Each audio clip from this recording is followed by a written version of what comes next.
Hoy nos metemos de lleno con una obra que o la amas o te saca de quicio. Los detectives salvajes. La misma, de Roberto Bolaño. Pero a ver, en vez de intentar abarcar sus 600 y pico páginas, vamos a usar una especie de llave maestra, el capítulo 21. Es una gran idea. Y para analizarlo tenemos material muy interesante. Por un lado, un ensayo que lo considera, literalmente, el corazón de la novela. Brillante ese ensayo. Y por otro, para contrastar, una crítica de la época, de 1999, que decía que este capítulo era el ejemplo perfecto de por qué el libro era un laberinto frustrante. Vaya, las dos caras de la moneda. Exacto. Y también una biografía sobre los años de Bolaño en México para dar contexto. La misión es ver si este capítulo es de verdad la novela entera en miniatura. O si, bueno, es una puerta a la confusión.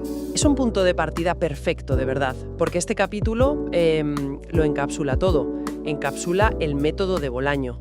Y ese método es lo que generaba tanto amor como odio. Justo. Antes de nada hay que recordar qué tipo de libro es este. Es lo que se llama una novela coral. Un momento, para quien no esté familiarizado con el término, ¿qué significa exactamente novela coral? Pues es como esas películas con un montón de personajes donde la historia se cuenta a trocitos, desde diferentes puntos de vista. exactamente esa es la idea. Es un mosaico. Docenas de voces que cuentan fragmentos de una historia que nadie, ni siquiera los propios protagonistas, parece entender del todo. Vale. Y este capítulo es el ejemplo perfecto. No hay acción, no pasa nada espectacular. Son solo dos tipos, Daniel Grossman y Norman Boltzmann, conduciendo de noche. Por una carretera en Oaxaca. Eso es. Y todo es una conversación. Mitad de las piezas. Y sin la foto de la caja. Y sin la foto de la caja, exacto. Se quejaba de que Bolaño nunca va al grano. Y esta escena, dos tipos charlando en un coche sobre un tercero, un ausente, pues parece darle la razón. Claro. ¿Por qué crees que elige este método tan indirecto? Pues porque a Bolaño no le interesa tanto lo que pasó como la huella que dejó lo que pasó. El eco. El eco, la resonancia. La conversación en el coche no es sobre el viaje, es sobre un fantasma. El poeta Ulises Lima, uno de los fundadores del realismo visceral, bueno, en la novela del infrarrealismo en la realidad. Y no hablan de sus grandes hazañas, sino de un episodio que parece absurdo, menor. Una visita fugaz y extrañísima que Lima hizo a Tel Aviv. Sí, eso me llamó muchísimo la atención. De todas las cosas que podrían recordar de él, eligen esa anécdota tan confusa. Grossman en su ensayo dice que Tel Aviv representa para Lima la otredad pura. ¿Qué quiere decir con otredad? Es simplemente que es un extranjero allí, un turista perdido. Es más profundo que eso. No es solo que sea un extraño en un país extranjero. Es que Lima, el poeta mexicano de vanguardia, radical, Claro. no tiene absolutamente nada que ver con ese lugar. No hay un anclaje, no hay una razón lógica para que esté allí. Llega, pregunta por libros que nadie conoce, Mm, por una mujer que podría o no existir, y se va. Es la encarnación del desarraigo. La otredad es ese sentimiento de estar completamente fuera de lugar, de que el mundo que te rodea funciona con unas claves que tú no entiendes. Y esto conecta directamente con la biografía que tenemos, ¿no? El autor describe a Bolaño y a su círculo en México como exiliados permanentes. Desde luego, chilenos en México, luego mexicanos en Europa, siempre un poco extranjeros en todas partes. Quizá ese Ulises Lima perdido en Tel Aviv es un reflejo del propio Bolaño. Sin ninguna duda. Lima funciona como un espejo de toda esa generación. No es un personaje con una psicología clara, es más bien un símbolo. Y esa visita a Tel Aviv, ese acto sin sentido aparente, se convierte en el catalizador. Es la excusa perfecta para que los dos amigos en el coche dejen de hablar de hechos y empiecen a hablar de lo que de verdad importa. La sensación de pérdida, de búsqueda. De la juventud que se ha ido para siempre. Vale. Y mientras están en medio de esta conversación tan densa sobre el fantasma de Lima, ocurre algo que lo cambia todo. El desvío. El coche se sale de la carretera. Y aquí es donde el ensayo de Grossman tiene una frase que me dejó pensando, pero no sé si la pillo del todo. Dice que es como si el lenguaje los hubiera sacado del mundo. Es una frase increíble. Que puede significar algo así. Suena casi a ciencia ficción. Un poco, sí. Pero es una metáfora potentísima. No es un accidente ni una decisión consciente. Es la conversación misma, la evocación de Lima, la que los desvía. Ah, vale. En el universo de Bolaño, salirse del camino, desviarse de la ruta lógica, Casi siempre es una forma de entrar en la verdad. El desvío físico del coche es un reflejo de su desvío mental. Han abandonado, digamos, la carretera principal de la realidad Sí. para meterse por un camino secundario, el de la memoria pura. Y es justo en ese desvío donde el capítulo menciona Oaxaca, pero no la describe. No hay iglesias, ni mercados, nada de lo que esperarías. Nada. El ensayo insiste en que Oaxaca no es un paisaje, sino un umbral entre el olvido y la memoria. Es un espacio interior. Pensemos en ello de una forma más cotidiana. ¿No hay momentos en los que un olor, una canción, te saca de donde estás y te transporta de golpe a otro tiempo y lugar? Sí, claro. No estás pensando en la cocina de tu abuela, de repente estás allí, con todas las emociones que eso conlleva. Claro, entiendo. Oaxaca funciona como esa Magdalena de Proust. No es la ciudad, es el nombre que le dan a ese estado mental, A ese lugar, al que solo se accede a través del recuerdo y la conversación. exacto. Es el territorio mental donde, como dice Grossman, las cosas que hemos perdido sin darnos cuenta todavía laten como brasas que no se apagan del todo. La amistad, el amor, la fe en la poesía. Todo eso. Y solo se puede llegar a ese lugar desviándose del camino, saliéndose del presente. Y en ese territorio de la memoria, el diálogo llega a su punto clave. Norman, uno de los personajes, dice la frase que parece resumirlo todo. La frase, Se trata de la vida, de lo que perdemos sin darnos cuenta y de lo que podemos recobrar. Ahora, a mí esto me suena casi demasiado optimista para un escritor como Bolaño. sí, choca un poco. La idea de recobrar lo perdido, ¿es una recuperación real o es solo una forma poética de decir que podemos recordar? Esa es la pregunta del millón. Y la interpretación de Grossman es que no es una recuperación literal. No puedes volver a tener 20 años ni recuperar una amistad rota. Vale. Lo que se puede recobrar es el temblor que aquello dejó en nosotros, la huella, la resonancia. Es una idea muy sutil. O sea que la pérdida no es un vacío, no es un agujero en tu vida. No, la pérdida es algo que pasa a formar parte de ti, que te moldea. Claro que el crítico del 99 se reiría de esto. Diría que es pura palabrería, una forma de romantizar la nostalgia sin ofrecer nada concreto. Puedo entender esa crítica. Tiene algo de razón esa visión más cínica. A ver, si buscas una novela que te dé respuestas o soluciones, Los detectives salvajes no es tu libro. Pero creo que esa crítica no entiende el objetivo. Bolaño no ofrece terapia, ofrece un espejo. Y en ese espejo, La pérdida no es algo a superar, sino algo que nos constituye, y hace una distinción clave entre olvidar y perder. ¿cuál es la diferencia? Olvidar es un proceso natural, te transformas, sigues adelante. Pero cuando la memoria se aferra a un detalle, un rostro, una voz, esa conversación en el coche, la pérdida se convierte en una herida.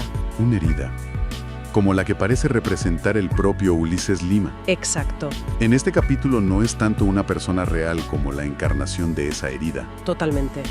Grossman lo clava. Dice que en esta conversación Lima no es un hombre, sino una herida, un rostro desdibujado por la distancia y la leyenda. Es el recordatorio vivo de todo lo que se quedó por el camino. Justo. Y es esa herida la que los lleva al momento, para mí, más oscuro y revelador de todo el capítulo. ¿Te refieres a cuando Norman cuenta que Ulises Lima lloraba en Tel Aviv? Sí, Pero la razón es desconcertante. No lloraba porque todo se hubiera acabado, sino justo por lo contrario. sino porque sabía que nada se había acabado. Esto sí que es desolador. Llorar no por el final de algo, sino por su infinita continuación. Es una idea terrorífica. El llanto de Lima no es por el pasado, es por el futuro. Es la conciencia de que el ciclo de búsqueda, pérdida y exilio va a continuar para siempre. El ensayo lo llama la verdadera condena. La verdadera condena, no la muerte, no el final, sino la certeza de que todo sigue, de que no hay un cierre que te permita descansar. Estás condenado a volver a intentarlo. A buscar en los mismos lugares vacíos, a perder de nuevo. Y esto choca frontalmente con la idea del eterno retorno, que es algo que se menciona en el diálogo. Daniel, el personaje, pregunta, ¿el eterno retorno? Y la respuesta de Norman es de una violencia total. Una mierda para el eterno retorno, aquí y ahora. Tal cual. ¿Por qué esa rabia? No son ideas parecidas. No, y esa es la genialidad de Bolaño. La idea de Nietzsche, al menos en su interpretación más popular, puede ser incluso liberadora. Vive una vida que estarías dispuesto a repetir para siempre. Claro. Pero lo que plantea Norman es mucho peor. No es un gran ciclo cósmico que se repite, es un presente continuo del que no se puede escapar. Un presente donde las historias no terminan. Las heridas no cicatrizan y los fantasmas no se van. Vaya, qué alegría. Y yo que pensaba que vivir el momento era algo bueno. Aquí el aquí y ahora no es una celebración vitalista, es una celda. Es una condena a un presente perpetuo y sin resolución. No hay un "y vivieron felices para siempre", ni un "descanso en paz". Solo hay un "y la búsqueda continuó". Y esa es la esencia de la sensibilidad de Bolaño. Es increíble cómo hemos llegado hasta aquí.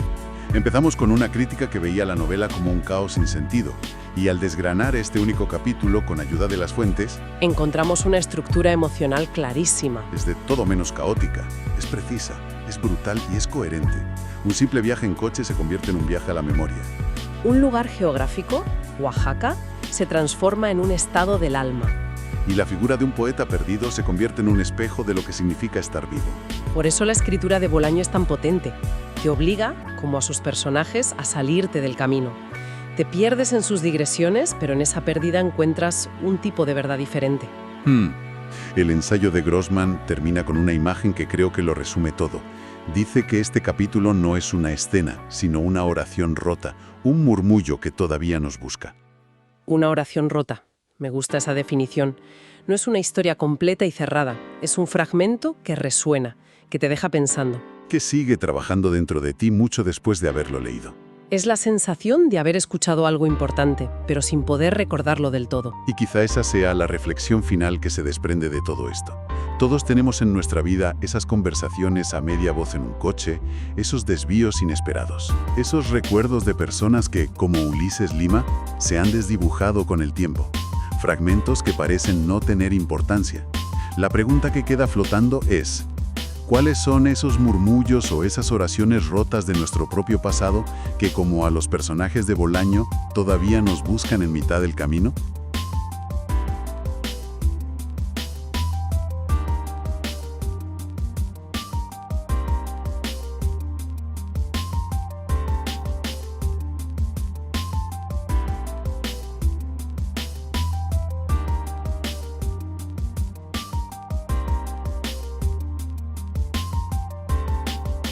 Hoy nos sumergimos en un texto que, bueno, arranca con un regreso y termina con una búsqueda casi obsesiva. Sí. La historia gira en torno a una pregunta que se queda ahí, suspendida en el aire justo antes de un accidente de coche fatal en una carretera mexicana. Uf, tremendo. Un hombre, Norman Boltzmann, está a punto de revelar una especie de, de secreto universal a su amigo, el narrador, Daniel Grossman, y entonces... El silencio. El silencio. Nuestra misión hoy es convertirnos un poco en detectives, y a partir de este extracto, los detectives salvajes, reconstruir los pasos que llevaron a ese momento, e intentar entender qué es lo que se perdió en esa carretera. Has dado totalmente en el clavo con la palabra detectives, porque es que eso es exactamente en lo que se convierte el narrador. Y nosotros con él. Expectativas rotas y, sobre todo, cómo una conversación interrumpida puede definir una vida entera. Pues venga, vamos a meternos en harina. Todo empieza cuando el narrador, Daniel Grossman, vuelve a Ciudad de México en 1993. Llevaba mucho tiempo fuera. Y lo primero que nos dice es que se siente un poco como un fantasma, ¿no? Exacto. Busca a su viejo amigo, Norman Boltzmann, y a su exnovia, Claudia. Y enseguida se entera de que ya no están juntos. Esto nos lleva a la primera escena clave. Una cena. Sí, en casa de un pintor, Abraham Mansur. Y esa cena es una radiografía brutal del paso del tiempo. Totalmente. De jóvenes, todos creían que Mansur iba a ser un genio absoluto. El texto dice que aspiraba a ser, ojo, mejor que Palin. Y en la cena, Claudia le suelta una puya tremenda. Le dice que se ha quedado peor que Cuevas, que es, bueno, para quien no conozca el contexto. Sí, explícanos eso, porque me pierdo un poco con los nombres. ¿Por qué es un insulto tan grande? Pues es buena pregunta, porque es fundamental. Wolfgang Pahlen era un surrealista de talla mundial, un vanguardista, ¿sabes? El ideal del artista que rompe con todo. Vale. José Luis Cuevas, aunque era un artista mexicano muy importante, para este círculo de intelectuales representaba una figura más, integrada en el sistema. Más oficial. Ah, ya veo. Entonces, cuando Claudia dice que es peor que Cuevas, es la forma más hiriente de decirle te vendiste, vaya. Traicionaste la promesa de genio que tenías y te convertiste en un burgués. Menuda forma de empezar un reencuentro. O sea que ya no es el artista prometedor, es solo, como dice el texto, un judío mexicano chaparro, más bien grueso, con muchas amistades y mucho dinero. Exacto. Y el narrador se mira a sí mismo y piensa que él es alto y delgado y sin trabajo. Es como si todos fueran caricaturas de lo que aspiraban a ser. Ahí está. Y justo después llega una de las imágenes más potentes del texto. Grossman los describe a los tres, a él, a Manzur y a Claudia, como si estuvieran encerrados en un pasillo oscuro, inmóviles, esperando. Es una imagen bestial. Es que es una imagen de parálisis existencial que, bueno, quizá mucha gente ha sentido. Es como ir a una reunión de antiguos alumnos y darte cuenta de que todo el mundo está atascado en un rol, ¿no? Sí, totalmente. El autor captura ese momento a la perfección. Después de ese mal trago en la capital, Grossman se va a Puerto Ángel, a ver a Norman.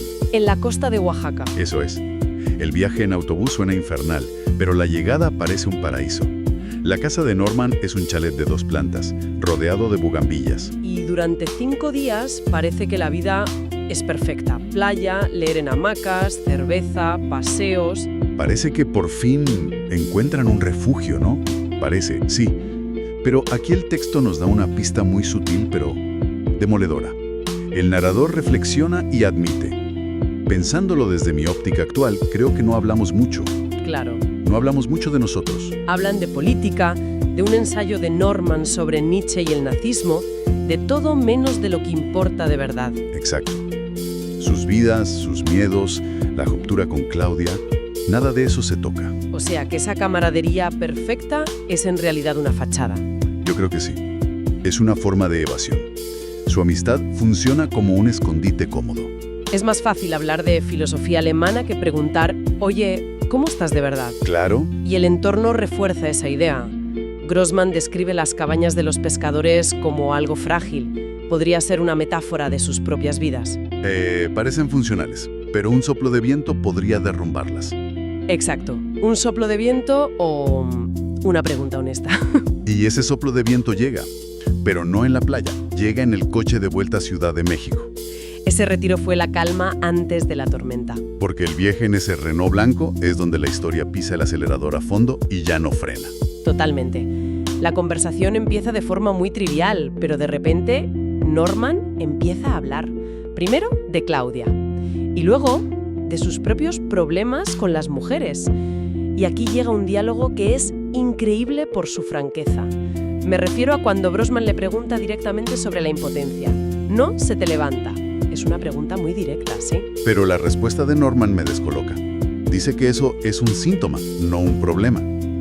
A mí, no sé, me suena la típica excusa para no afrontar algo. Estoy siendo muy cínico. Rápida, escucha la tercera hora de análisis. Me gusta mucho esa pista. No eres cínico. Es la reacción lógica.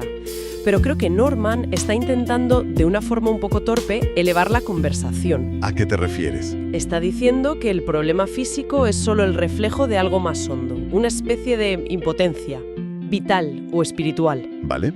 Y justo después, para demostrarlo, cambia de tema de una forma rarísima. Empieza a hablar de los niños de Puerto Ángel y dice, cada vez que pienso en ellos me centro. Es como si buscara un ancla. Exacto, una pureza fuera de la complejidad de sus relaciones adultas. Y justo después de esa frase, suelta el nombre que lo cambia todo, Ulises Lima. Y a Grossman esto le pilla totalmente por sorpresa. Para él, Ulises Lima fue solo un episodio más bien molesto de su pasado. Un tipo que se quedó con ellos un tiempo y poco más. Pero para Norman se ha convertido en una obsesión. Es aquí cuando Norman suelta esa frase que es el corazón de todo el misterio. Lo que perdemos sin darnos cuenta y de lo que podemos recobrar. Lo que perdimos podemos recobrarlo intacto. Esa frase es una bomba. Es la clave de todo. De la búsqueda de Norman y, por herencia, de la de Grossman. ¿A qué se refiere? La juventud, el amor, la pureza. Nadie lo sabe. Y Norman intenta explicarlo recordando una época en Tel Aviv, cuando Ulises Lima se quedó con ellos y estaba, según él, locamente enamorado de Claudia. Y aquí revela un detalle que Grossman no sabía. Por las noches Norman escuchaba a Ulises sollozar en el sofá. Y una de esas noches se quedó escuchándolo y afirma: lo comprendí todo, de un solo golpe. ¿Pero el qué? ¿Qué comprendió? Claro, esa es la pregunta del millón. Grossman le lanza teorías. Que Ulises estaba enamorado de Claudia, que era por los realvisceralistas. Y aquí hay que hacer otra pequeña pausa, ¿no? Los realvisceralistas es el nombre del movimiento poético de vanguardia al que pertenecían de jóvenes. Ah, es verdad. Eran poetas que querían fusionar vida y arte, vivir poéticamente, ¿sabes? Así que cuando Grossman pregunta si es por ellos, está preguntando si es por la nostalgia de ese idealismo juvenil perdido. Y Norman lo niega todo. Dice que no es ni Claudia ni el movimiento literario, que es otra cosa. Y la tensión en el coche se vuelve casi insoportable. Es que, piensa en la escena, van a más de 120 por hora. Norman gesticulando medio girado hacia Grossman, soltando estas bombas filosóficas. Es una locura. El autor te pone al borde del asiento, porque sabes que algo tiene que romperse. Absolutamente. Norman insiste en que Ulises no lloraba porque todo se hubiera acabado, sino justo por lo contrario. Dice que era porque sabía que nada se había acabado. Una frase totalmente enigmática. Y en el clímax de la confusión de Grossman, Norman le mira, y el narrador dice que en ese momento tenía la cara que tenía a los 15 años. Sí, con una sonrisa que te decía: ahora estamos aquí, ahora ya no estamos aquí. Es fantasmal. Y justo entonces, mientras esa sonrisa está en su cara, aparece el camión. El accidente. Y el final. La conversación se corta para siempre. Uf, es un final brutal. Así que Grossman sobrevive, pero la pregunta de Norman muere con él. Y a partir de aquí, el resto del texto es la crónica de una obsesión. El misterio se transfiere de Norman a Grossman y se convierte en un detective de verdad, pero uno muy torpe y desesperado. Sí, intenta hablar con Claudia en el hospital, pero ella lo despacha. Le dice que Norman solo deliraba por la morfina. Es una forma de protegerse, ¿no? De no querer abrir esa caja de Pandora. Luego busca a los antiguos compañeros de Norman en la universidad. Pero nada. Solo le hablan de su faceta política, de sus ideas. Callejones sin salida. Totalmente. Así que llega a la única conclusión posible. Si quiere entender a Norman, tiene que encontrar a la fuente de su obsesión. Tiene que encontrar a Ulises Lima. Pero claro, buscar a alguien sin rumbo en el Distrito Federal es como buscar una aguja en un pajar. Y los rumores que le llegan son de lo más deprimentes y contradictorios. Que si es un alcohólico, que si es un drogadicto. Que si se ha convertido en un aburrido padre de familia. Nada encaja con la figura mítica que Norman había creado. La búsqueda llega a su punto más bajo, y quizás más revelador, cuando encuentra a una exnovia de Ulises en una fiesta decadente. La escena es sórdiva. Una mujer que el texto describe como delgada y tenía una mirada dura, claramente enferma, en un piso donde la gente esnifa cocaína. Y cuando Grossman le pregunta por Ulises, la respuesta que le da es la cosa más extraña que ha oído hasta ahora. Sí, es rarísimo. Ella dice que Ulises había sido como un padre para él, refiriéndose a su propio hijo. Y luego añade, como un padre para mi hijo y como un padre para mí. Esto no aclara nada, lo complica todo. ¿Qué clase de figura es esta? Exacto. Esa descripción solo añade más capas de misterio. Ulises Lima deja de ser una persona de carne y hueso para convertirse en una especie de lienzo en blanco sobre el que todo el mundo proyecta sus propias neuras. Para Norman era la clave para recuperar el pasado. Para esta mujer, una figura paternal. Parece que Ulises no es la respuesta, sino un catalizador de las preguntas de los demás. Y el capítulo termina con la imagen más desoladora de todas. Grossman en el metro, mirando a la gente a su alrededor y sintiendo que todos, incluido él mismo, parecían enfermos. Es un final sin catarsis, sin respuestas, solo con la constatación de una herida. Entonces, después de analizar todo esto, ¿qué nos queda? Nos queda un narrador marcado por las cicatrices del accidente y por el peso de una pregunta sin respuesta. Sí. La búsqueda de Ulises Lima ya no es por curiosidad. Es una necesidad vital para darle sentido a las últimas palabras y a la muerte de su mejor amigo. Y aquí es donde podemos lanzar una última idea para la reflexión. Una que el propio texto no formula, pero que subyace en todo momento. A ver. Daniel Grossman está convencido, obsesionado, con que Ulises Lima tiene la clave para entender a Norman. Pero, ¿y si se equivoca de objetivo? ¿Cómo? ¿Quieres decir que Ulises era solo una excusa?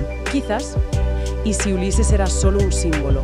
Un vehículo que Norman encontró para hablar de sí mismo. para hablar de la pérdida, del arrepentimiento, de sus propios fracasos y de esa esperanza desesperada y casi infantil de que lo que perdimos podemos recobrarlo intacto. O sea que, quizás, la verdadera tragedia que nos cuenta este texto no es solo la muerte de Norma, sino que la respuesta que Daniel Grossman busca con tanta desesperación no está en encontrar a otra persona, está en el eco de una pregunta que murió con su amigo en esa carretera. Y ahora le está condenado a perseguir el reflejo equivocado. Exacto.